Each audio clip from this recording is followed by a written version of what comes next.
dear students, and welcome to our channel Rejoice Education. We are going to start lesson number 7, English Medium, class 9, Maths, part 1. So, on Maths part 1 textbook, we are on page number 108. On page number 108, we have to start lesson number 7. Name of the lesson is Statistics. So students, in this chapter, here we have to learn that the statistical data is represented with the help of bar diagram. So in this chapter, chapter number 7, we have to learn two types of bar diagram. One is subdivided bar diagram and the other one is percentage bar diagram. So let's see, with the help of examples and some questions, we will try to understand the subdivided bar diagram and percentage bar diagram. Dear students, on page number 111, we have to see practice set 7.1. On practice set 7.1, question number 1, let's see. There are two questions. Question number 1 and question number 2 we have to see. In question number 1, we have been asked to draw percentage bar diagram, and in question number 2, using the given information, we have to draw subdivided and percentage bar diagram. So let's see. So dear students, here we are on question number 1, practice set 7.1. Now we have to draw percentage bar diagram. Percentage bar diagram draw करने के लिए सबसे पहले हम लोगों को एक table draw करना पड़ेगा स्टूडेंट्स। यहाँ पर हम लोगों को जो डेटा दिया है 2005-2006, number of trucks 47, number of buses 9, इन दोनों का टोटल होता है 56। सो हम लोग निकालेंगे जो टोटल रहे, जो परसेंटेज रहेगा वो आउट ऑफ टोटल रहेगा। सो परसेंटेज ऑफ ट्रक्स निकालने के लिए हम लोग क्या करेंगे, number of trucks divided by total vehicles into 100। इसका मल्टीप्लिकेशन करने के बाद हमारे पास आंसर आता है 83.93। 83.93 को हम लोग अप्रॉक्सीमेटली 84 ले लेंगे, 84% ले लेंगे। सो परसेंटेज ऑफ ट्रक्स यहाँ पर आता है 2005-2006 में 84%। सो क्योंकि ये आउट ऑफ 100% होता है, सो 100 में से 84 माइनस करेंगे तो परसेंटेज ऑफ बसेस यहाँ पर हम लोग कैलकुलेट कर सकते हैं। परसेंटेज ऑफ बसेस आ जाएगा 16%। In the same way we are going to calculate the percentage of trucks and buses for the year 2007, 2008, 2007-2008, 2008-2009 and 2009-2010। So देखते हैं 2007-2008 में परसेंटेज ऑफ ट्रक्स आता है 81.16, जिसको हम अप्रॉक्सीमेटली 81% लेंगे।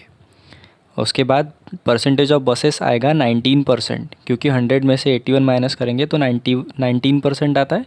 सो percentage of buses will be 19%। 2008-2009 में परसेंटेज ऑफ ट्रक्स आता है approximately 79% and therefore percentage of buses will be 21%। 2009-2010 में percentage of trucks will be approximately, ये जो साइन है students, this is the sign of approximately. So approximately percentage of trucks will be 78%, therefore percentage of bus will be 22%। 100 minus 78, 22%। So अब हम लोगों के पास figures available है percentage of trucks के एंड परसेंटेज ऑफ बसेस के of all these years 2005-2006, 2007-2008, 2008-2009, 9 and 10। इस तरह से अब हम लोग with the help of graph paper we will try to draw a percentage bar diagram. So यहाँ पर आप लोग देख सकते हैं Y axis and X axis. X axis पर सारे ईयर्स हम लोगों को दिए हुए हैं 2005-2006, 2007-2008, 2008-2009, 2009-2010। सो यहाँ पे परसेंटेज बार डायग्राम है, इसीलिए हर बार जो रहेगा वो हम लोगों को 100% तक यहाँ पर ड्रॉ करना है। सो आप लोग देख सकते हैं यहाँ पर वाई एक्सिस पे 0 to 10 ये 1 सेंटीमीटर का जो आपको डिस्टेंस दिख रहा है, ये 1 सेंटीमीटर का डिस्टेंस मतलब 10%, 2 सेंटीमीटर का डिस्टेंस मतलब 20%, 3 सेंटीमीटर का डिस्टेंस मतलब 30%। इस तरह से 0 to 10, 10 to 20%, 20 to 30, इस तरह से 100% तक हमने सारे जो बार हमारे डिफरेंट ईयर्स के हैं वो ड्रॉ कर लिए हैं। सो हमारा percentage of truck for 2005-2006 was 84%। सो देख सकते हैं हम लोग यहाँ पर 2005-2006 में हम लोगों ने 84% तक ग्रे बार यहाँ पर रेस किया है। और जो वाइट बार है that is percentage of buses which is 16%। So percentage of buses is 16% and percentage of trucks is 84%. Percentage of trucks 84% and percentage of buses 16%.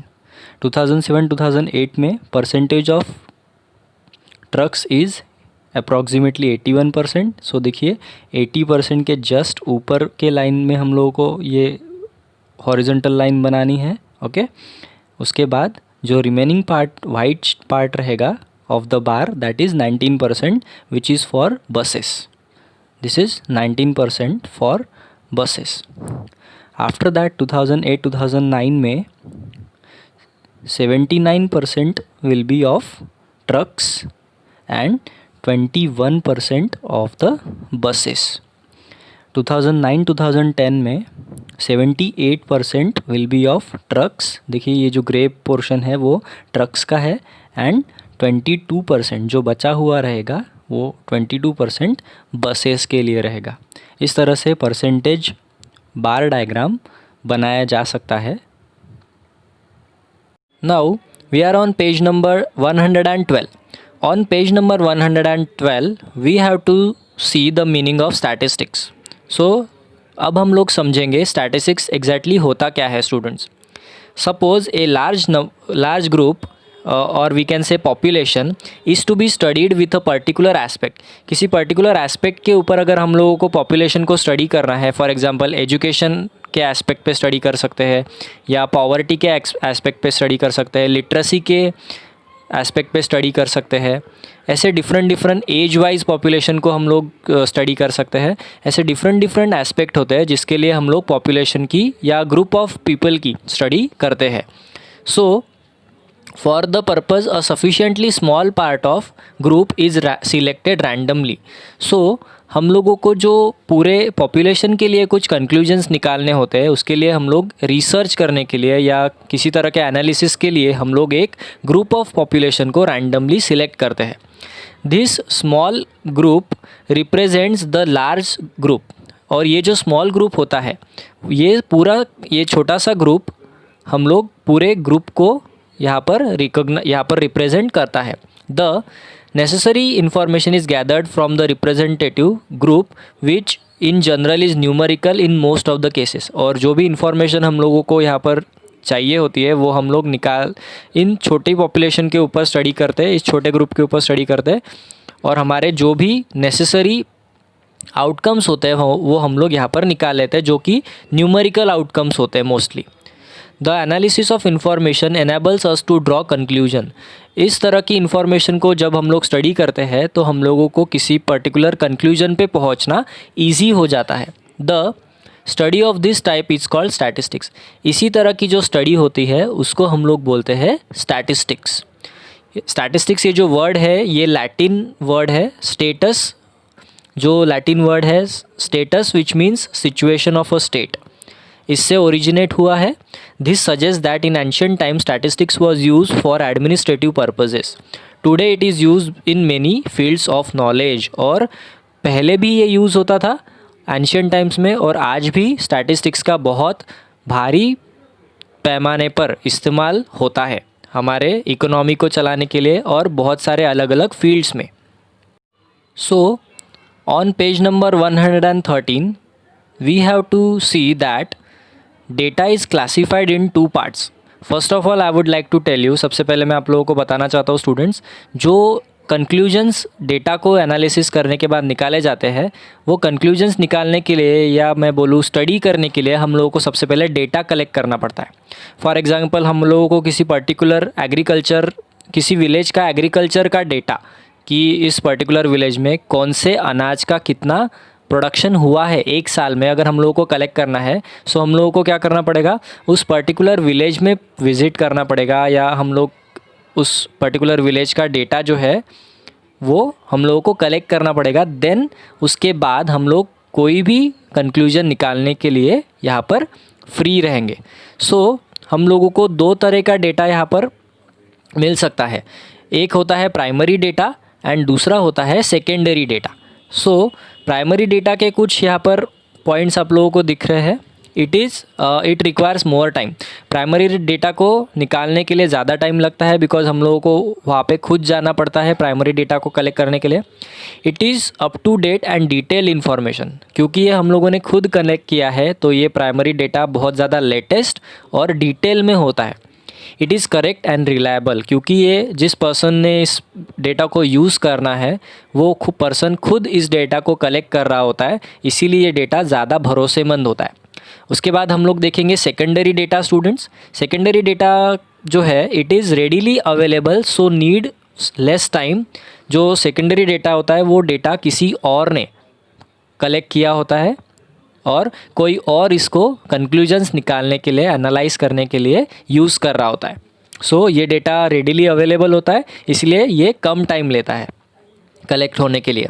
It is taken from already collected data. जो already collected data होता है, जैसे for example अगर हम लोगों को किसी particular topic पे, जैसे फॉर एग्जांपल पोल्यूशन पे अगर हम लोगों को एक प्रोजेक्ट बनाना है, सो हम लोग क्या करेंगे, हम लोग गूगल पे जाएंगे एंड पोल्यूशन के बारे में जितनी भी इंफॉर्मेशन है गूगल से कलेक्ट कर लेंगे और हमारा प्रोजेक्ट हम लोग बना लेंगे। So that kind of data collection is called as secondary data, जो किसी और ने कलेक्ट किया है और हम लोग उस डेटा को यूज़ कर रहे हैं as it is. It may lack in details. कभी कभी ऐसा हो सकता है कि हम लोगों को डिटेल्स उतनी अच्छे तरीके से ना पता चले। उसके बाद थर्ड होता है it may be less reliable. जो डेटा हम लोग इंटरनेट से या किसी दूसरे सेकेंडरी सोर्स से जनरेट कर रहे हैं, कलेक्ट कर रहे हैं, उस डेटा के ऊपर हम लोग थोड़ा कम भरोसा कर सकते हैं rather than the data which we have our self collected. So कभी कभी हम लोगों को देखने मिलता है स्टूडेंट्स, इंटरनेट पे भी बहुत बार बहुत फेक डेटा यहाँ पर अवेलेबल होता है। सो हम लोगों को जो रिलायबिलिटी होती है, जो एक्यूरेसी होती है डेटा की, वो थोड़ी सी यहाँ पर कम होती है, क्वेश्चनेबल होती है in case of secondary data. Page number 113 पे अभी हम लोगों ने क्लासिफिकेशन ऑफ डेटा देखा students, primary data and secondary data. Practice set 7.2 हम लोग देखेंगे। प्रैक्टिस सेट 7.2 में क्वेश्चन नंबर 1 हम लोगों को देखना है, जिसमें दिया है classify following information as primary और सेकेंडरी डेटा। हम लोगों को 4 डेटा कलेक्शंस यहाँ पर दिए हैं, हम लोगों को बताना है कि वो प्राइमरी डेटा है या वो सेकेंडरी डेटा है। फर्स्ट देखते हैं, information of attendance of every student collected by visiting every class in a school. Class में किसी स्कूल में पर्टिकुलर क्लास में अगर टीचर खुद विजिट करके अटेंडेंस का डेटा कलेक्ट कर रहा है तो हम लोग बोल सकते हैं वो प्राइमरी डेटा है, बिकॉज वो खुद कलेक्ट किया हुआ डेटा है, किसी ने कलेक्ट किया हुआ डेटा यहाँ पर यूज़ नहीं होता है। सो टीचर जो होता है वो खुद डेटा कलेक्ट करता है स्टूडेंट के अटेंडेंस का। So this is primary data. उसके बाद सेकेंड नंबर पे देखेंगे, the information of heights of student was gathered from school records and send to the head office as it was to be sent urgently. So बोला है कि school के students के जो है, स्कूल के स्टूडेंट्स उनके हाइट का डेटा हेड ऑफिस को भेजा गया स्कूल रिकॉर्ड्स से निकाल कर। मतलब स्कूल रिकॉर्ड्स में ऑलरेडी कलेक्ट किया हुआ डेटा अवेलेबल था और जो ऑलरेडी अवेलेबल डेटा था स्टूडेंट्स के हाइट्स का, वो डेटा हेड ऑफिस को भेजा गया क्योंकि ये अर्जेंट रिक्वायरमेंट थी और वहाँ पे शायद प्राइमरी डेटा कलेक्ट करने के लिए उतना टाइम अवेलेबल नहीं था। सो इस इंफॉर्मेशन को जो स्कूल के रिकॉर्ड से ली गई है उसको हम लोग सेकेंडरी डेटा बोलेंगे।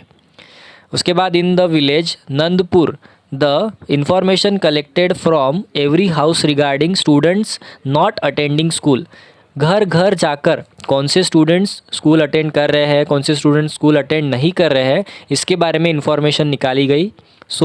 क्योंकि ये डोर टू डोर घर जाकर इन्फॉर्मेशन निकाली गई है, इसीलिए इस इन्फॉर्मेशन को हम लोग प्राइमरी डेटा बोलेंगे। कहीं और से ऑलरेडी अवेलेबल इन्फॉर्मेशन नहीं ली गई है। ओके, क्वेश्चन नंबर 4 में देखेंगे हम लोग, for science project information of trees gathered by visiting a forest. मतलब किसी पर्टिकुलर पर्सन ने साइंस प्रोजेक्ट बनाया, साइंस प्रोजेक्ट बनाने के लिए जो इन्फॉर्मेशन थी वो उस पर्सन ने खुद फॉरेस्ट में जाकर ट्रीज़ को के बारे में इंफॉर्मेशन गैदर करके यूज़ की है, मतलब ये भी उसके लिए प्राइमरी डेटा हुआ। On page number 114 we have to see classification of data. तो यहाँ पर आप लोगों को मैं बताना चाहता हूँ स्टूडेंट्स, जो डेटा होता है वो दो तरह से क्लासीफाई किया जाता है स्टैटिस्टिक्स में। सबसे पहले हम लोग देखेंगे अनग्रुप डेटा क्या होता है, उसके बाद हम लोग देखेंगे ग्रुप डेटा क्या होता है। Group, ungroup data and group data को हम लोगों को यहाँ पर स्टडी करना है। दो टाइप ऑफ डेटा होता है, इसी तरह से हम लोग क्लासिफिकेशन ऑफ डेटा पढ़ेंगे। Group data is further represented in two different methods. First method is inclusive method, discrete class, and second method is exclusive method, continuous class. So let's see with the help of different examples, group data also and ungrouped data also, and group data. In group data there are two types, inclusive method and exclusive method. So let's see. On page number 118 we have to see practice set 7.3. Question number 1. For class interval 20 to 25, write the lower class limit and upper class limit. So students, class interval क्या होता है वो हम लोग समझेंगे यहाँ पर। ये क्लास इंटरवल 20 to 25 यहाँ पर दिया है।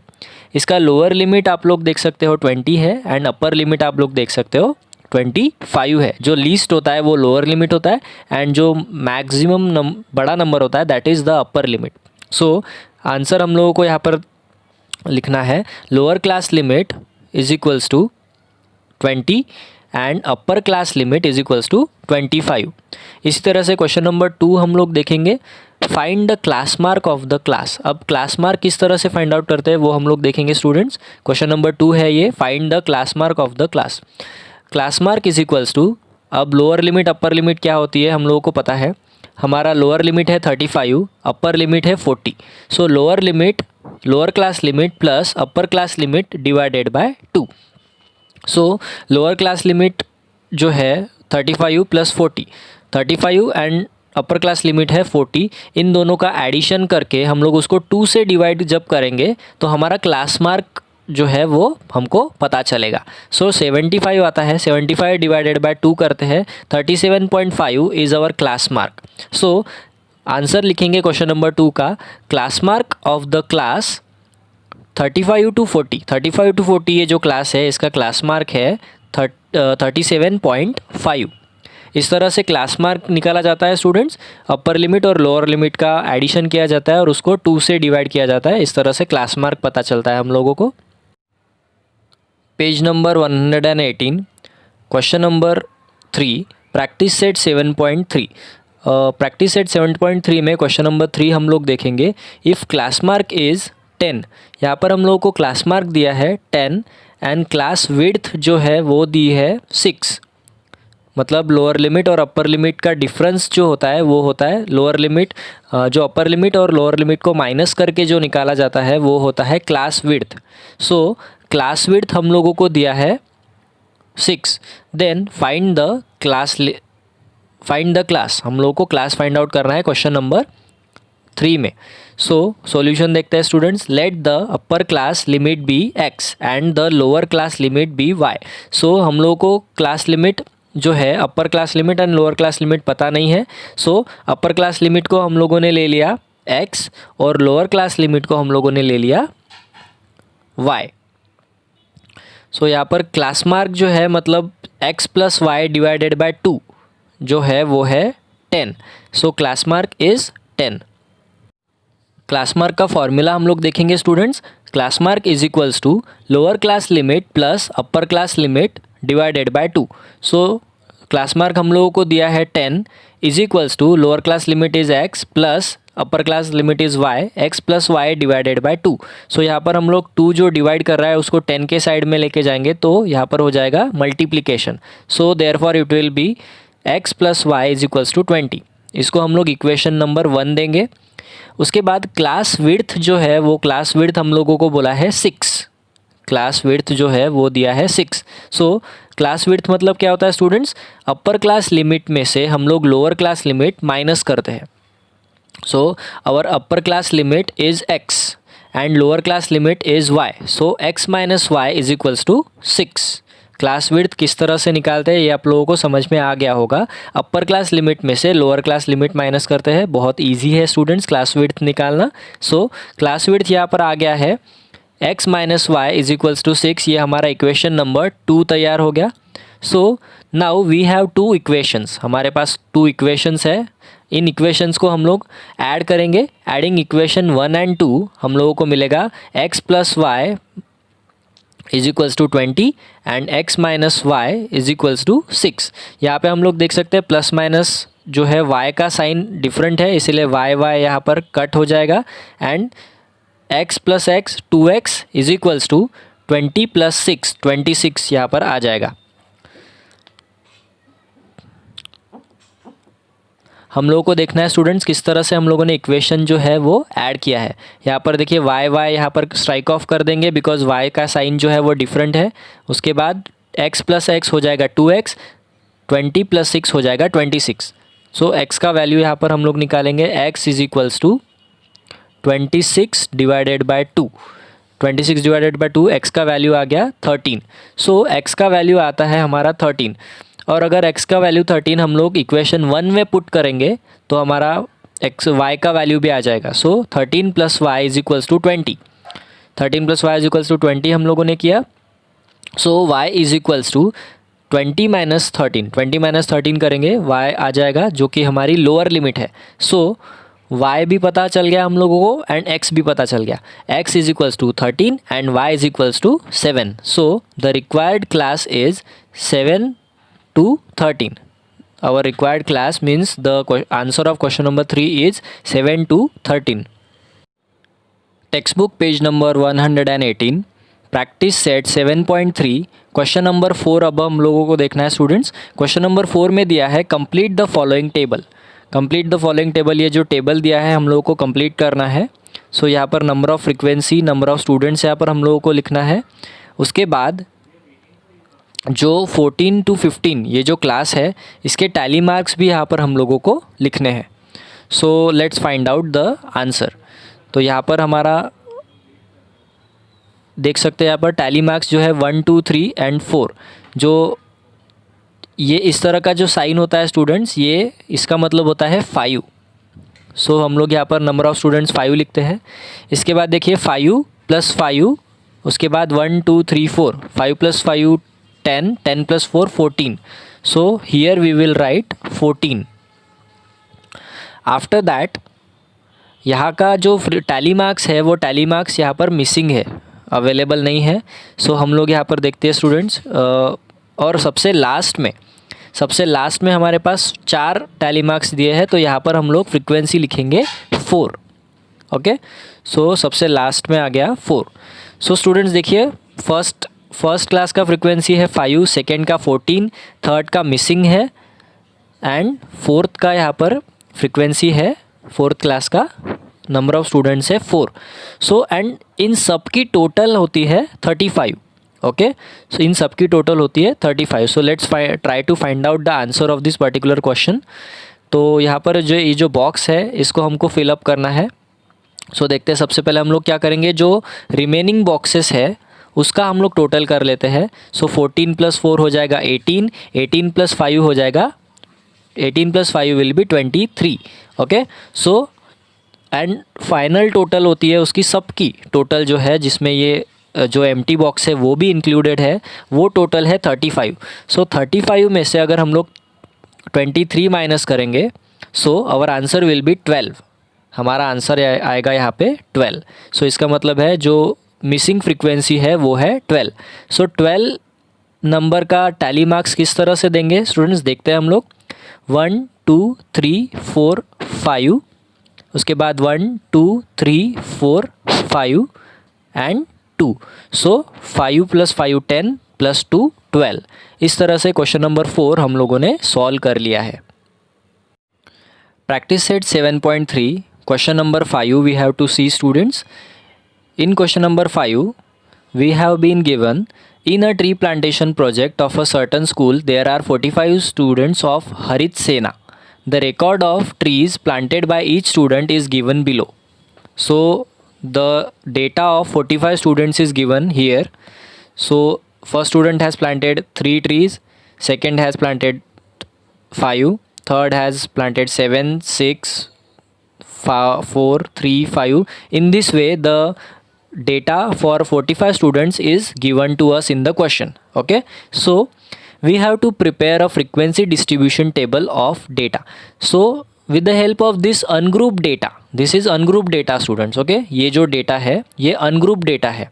Okay, तो इस data की मदद से हम लोगों को frequency distribution table तैयार करना है.